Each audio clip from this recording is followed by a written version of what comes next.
When I go to a party, I love to see a charcuterie board, but have you ever gone and seen a chocolate charcuterie board? This is without a doubt a showstopper. Anytime you're cooking for a crowd, this is what you want. Here's how to make it. So the first thing we're going to make for our chocolate charcuterie board is a Mocha pate. Now this is one of my favorite recipes. It's really decadent. It's a base of hazelnuts with bittersweet chocolate. It's really rich. It's absolutely delicious and such a sophisticated element to add to our charcuterie board. So the first thing we're going to do is just prepare a loaf pan. I greased this and I lined it with cling wrap and just give it a little bit of overhang so you can pull it out after. We're going to set this over to the side. Just get that ready first so it's ready to go for later. So for the pate, I'm using bittersweet chocolate. I wanted to use a really rich chocolate, something around 72% cocoa solids. You can even go higher, less sugar, a lot of cocoa, so really decadent. So here's my bittersweet chocolate already chopped. Into this, I'm going to add in a little bit of butter. So now what we want to do is melt this, and you can do this in the microwave like I'm going to do, or you can do it over a bain-marie. And there is our chocolate, nice and melted. Some lumps are okay because they will melt eventually. Now into this we are going to add in our toasted hazelnuts. Now I want to make sure that they're lovely and toasted before you add them in here so they're really lovely and fragrant. You can do this really simply in your oven, 350 degrees Fahrenheit, 180 degrees Celsius for around 10 to 15 minutes. You'll smell them and you'll know when they're ready, and then just rub them in a tea towel to get off those shells. Get them nice and chopped. I like some big bits and some small bits, and then add them in there. This smells so fragrant. It's funny because when we think about chocolate, we always pair it with vanilla, a little bit of salt, a little bit of orange. We always forget about nuts. Chocolate and nuts are so fantastic together. They really complement each other. The rich kind of fattiness from a nut and then that bittersweet chocolate is just absolute heaven. So set that over to the side. Here I have a new bowl, and into this I'm going to add in our egg yolks, just like that. Now for the egg yolks, we had egg whites, which we're going to use later for our almond crisps, so keep a hold of those. I have a little bit of granulated sugar, pop that in there, and then a little smidge pinch of salt, and then just give these a whisk together. There we go, that's all it takes. Now grab your eggs, grab your cream, and follow me over to the stovetop. So here I have a little saucepan on the stove, and our cream, I'm just going to pour 3/4 of a cup of our cream into our pot. And we're keeping that other 1 cup to whip later. And then just pop this on to a medium-low heat, and we're just going to let it come to a simmer. All we're going to do here is let that get hot, and we're going to temper our eggs. So while that's simmering, I just want to remind you that Bigger Bolder Baking Every Day is available right now. It's a fantastic book, 125 recipes, loads of things for special occasions, for everyday baking. You're really going to enjoy it. So you can get that anywhere you get books right now. So it only takes around 2 minutes, and our cream is coming to a simmer. So we're going to remove it and just slowly add it into our egg mixture and whisk as you go. And this is called tempering. What we're trying to do is get the 2 mixtures the same temperature. We're trying not to shock our eggs so they don't cook with that hot, hot cream. There we go, lovely. It's whiskey, whiskey. Now we're going to transfer it back into our pot. Now we are going to cook this very gently for a few minutes, just until it thickens and coats the back of the spoon. This is the exact same as making any type of a custard. We cook it gently. You want to make sure that the heat is nice and low. You don't want to speed up this. So it takes a few minutes on low, but as you can see, it has thickened. It doesn't get super thick, but that's okay. This is nice and hot. The eggs are cooked. We're going to turn off the heat and then come back over to the countertop. So here I have my bowl lined with a sieve, and we have our chocolate mixture. We're going to pass our custard through that. Make sure you always do it through a sieve in case there are any lumps. There we go, lovely. And then just give that a mix together.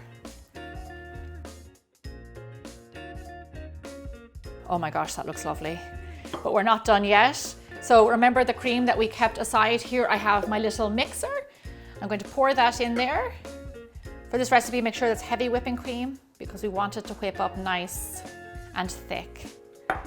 Into our cream, we're going to add in a splash of vanilla extract and a little bit of coffee granules. Now this is instant coffee granules. These are fantastic for baking because they're really, really strong and they give you a lovely coffee flavor.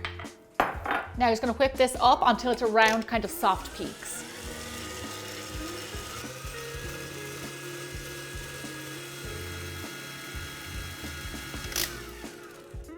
Lovely, this is nice and softly whipped. Lovely coffee cream. This would be delicious as is. And then we're going to fold this into our chocolate mixture.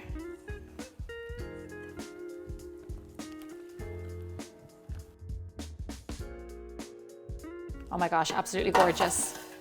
Here we have our pan. Just go straight in there. Once you get it into your tin, spread it out and just flatten out that top as best you can. And what I always like to do is give it a bit of a, give it a little taste. Oh my gosh, I couldn't help myself.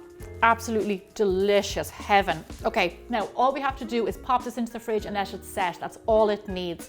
While that's doing that, we're going to get started on the rest of our charcuterie board.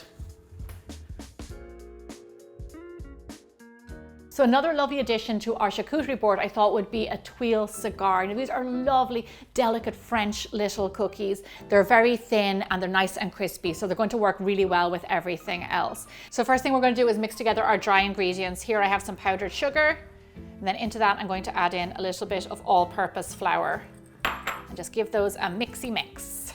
So when I worked in professional kitchens, Tuiles were something that we made every single night before service. They make a lovely little garnish to any kind of dessert. So you can use this not just on a charcuterie board, but on the side of gelato. You can even make little bowls out of this batter. It's really versatile. Okay, lovely, those are our dry ingredients. Into this nice big bowl, we're going to add in our egg whites. Now these are the egg whites reserved from our pate, so we're using everything here. Into this, we're going to add in our melted butter. Lovely. A little bit of salt. And then lastly, a splash of vanilla extract. Give it a nice little mild flavor. Give that a whisk. And then simply add your dry into your wet. Just give this a quick whisk together until it's nice and smooth and there's no lumps. There you go. It's as simple as that. Now, what we want to do is just cover this up and we're going to pop it into the fridge for a minimum of 2 hours. We want to let it firm up so we can start to make our cookies. Now the good thing about this is that you actually can make it 2 days in advance, keep it in the fridge and then just bake them off when you need them. Around 15 minutes before you want to bake your Tuiles, preheat your oven to 400 degrees Fahrenheit or 200 degrees Celsius. So my Tuile batter has chilled, so I have everything I need here. I've got a nice big cookie sheet. I've lined it with a silicone mat. Now that's really important for this recipe. Unfortunately, you cannot use greaseproof paper because it will kind of warp in the oven. It needs to be a silicone mat to stay nice and flat. I also have a wooden spoon ready to go because we're going to shape our Tuile around the handle of that. I've also got a little palette knife and my spoon. So here's what we're going to do. We're going to scoop some of our batter onto our mat. So do around a teaspoon or 2 of batter onto one side of your mat and then just spread it out with the back of your spoon. Spread it out to around 5 inches or so and try and get it as even as possible without any gaps in your batter. Now we're going to do another scoop on the other side of our mat. We can just do 2 Tuiles at a time. Same again, spread it out with the back of your spoon, making sure there are no gaps in your batter and get it as evenly as possible, around 5 inches. Now you can just do 2 at a time because once they bake, they get really crispy and we need to work with them fast. So just 2 on your tray and then into the oven. You want to bake Tuiles for a very short amount of time, around 5 minutes or so. You want to get them golden brown on the outside, but still pale in the middle. So now with Tuiles, it's really important to work fast. So have a little spatula ready and you just lift up your Tuile Now it's still going to be hot, but we do have to do this while they're still warm. So now take your wooden spoon and carefully roll it around the handle. Mind your fingers, because this is going to be hot. Now just hold it in place like this, and as it cools, it will crisp and it will hold its shape. Hold it there just for a few seconds. Remove the handle. Now set that over to the side and straight away move on to your next cookie because it's starting to crisp already. So again, lift it up around the handle of the wooden spoon, hold it in place, let it cool and crisp, then remove the handle. Now all this time, be careful of your hands, and if you need help from somebody else, please get it. Now keep your oven on and continue to bake off your tuiles 2 at a time, and it will make around 24 tuiles or so. It will take a little bit of time, but believe me, they're well worth it. So now when you're assembling your charcuterie board, make sure that you bake the tuiles off last. They don't stay crisp for very long. You probably have around 12 hours. So you want to do this last minute.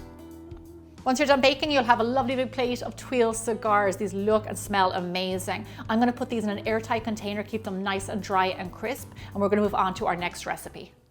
So the next little cookie we're going to make is an almond crisp. Now these are lovely because they're nice and nutty. They're slightly sweet, but they're fantastic dipped in chocolate. They're going to make a lovely addition and they look great also. The first thing we're going to do is preheat our oven to 325 degrees Fahrenheit or 165 degrees Celsius. For our batter, we're going to start out in a nice big bowl. We're going to add in our powdered sugar.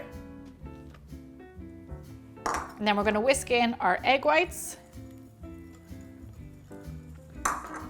our melted butter, a little bit of salt, and a splash of vanilla extract. I can free pour vanilla extract because I'm an expert, but maybe you should use spoons at home.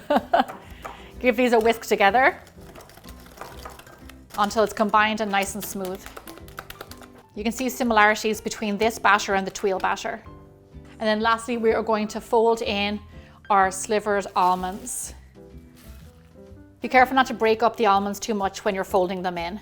This is looking good. Now put it straight onto a cookie tray lined with parchment paper. Now take a little offset, or you can use your spatula as well, and just smooth this out and get it as thin as possible. You don't have to get it a particular shape. Just get it nice and thin. We're making a crisp, thin almond cookie here. So the thinner it is, the crispier it'll be. Okay, lovely, I'm happy with that. Now let's get this straight into the oven. So you want to bake them for roughly around 30 to 40 minutes or so until they're golden brown all over. So what you want to do is let this sit here for around 10 to 15 minutes. It's going to cool down and get nice and crispy. Then you can go in with your hands and start to break it up into big and little pieces. Just get really rustic with it and just get nice pieces. They're going to look fantastic when you put them all together on your charcuterie board. Now, just so you know, you can make these crisps up to a day in advance so they're ready to go on your charcuterie board. Right now, I'm going to put them in an airtight container, set them over to the side, and we're going to get started on our dips for our board. So the last thing we're going to make are our chocolate ganache dips. Now these are very simple to make and we're going to build our board around this, so they're really important. So in a bowl, I have some chopped white chocolate. Make sure to use good quality because it's really important for flavor and just for quality in general. Over the chopped chocolate, I'm going to pour some hot cream. Let that sit for around 5 to 6 minutes, let the heat melt the chocolate, and then go in and give it a stir. You might want to use a whisk in the end to whisk this all together to get it nice and smooth. Okay, perfect, that looks great. Set it over to the side and let's move on to our next one. Bittersweet chocolate ganache, a big bowl of bittersweet chopped chocolate. Again, I'm going to pour over some hot cream, let that sit for a few minutes, let it melt the chocolate, and then go in and give it a whisk. So this is the best part. We have everything ready to go. I've got a lovely big marble slab here, perfect for this recipe. You can use any big tray that you have at home. And all we're going to do is put down the dips and start to build around that. Just keep on going until you've used up everything. Starting with our dips, I'm going to put them on either side of my marble slab.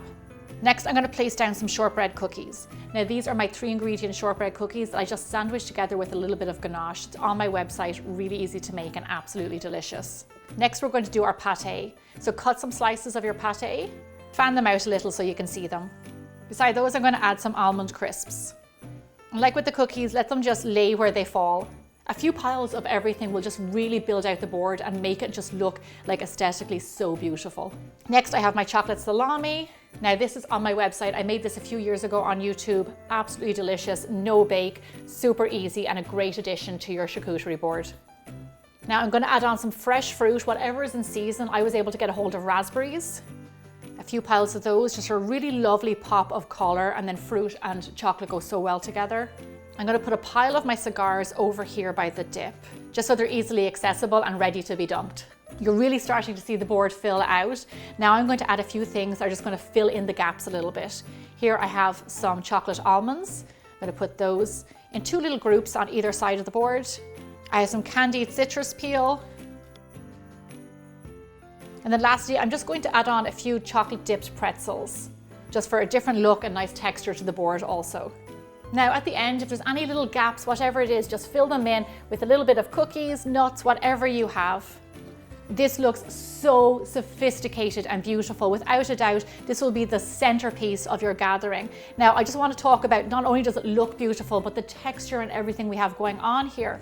We have the crispy nuts, we have our crisp crackers, we have the chocolate salami, they're rich, they're sweet, our pate, which is bittersweet chocolate, but still creamy and nutty at the same time. We've got shortbread.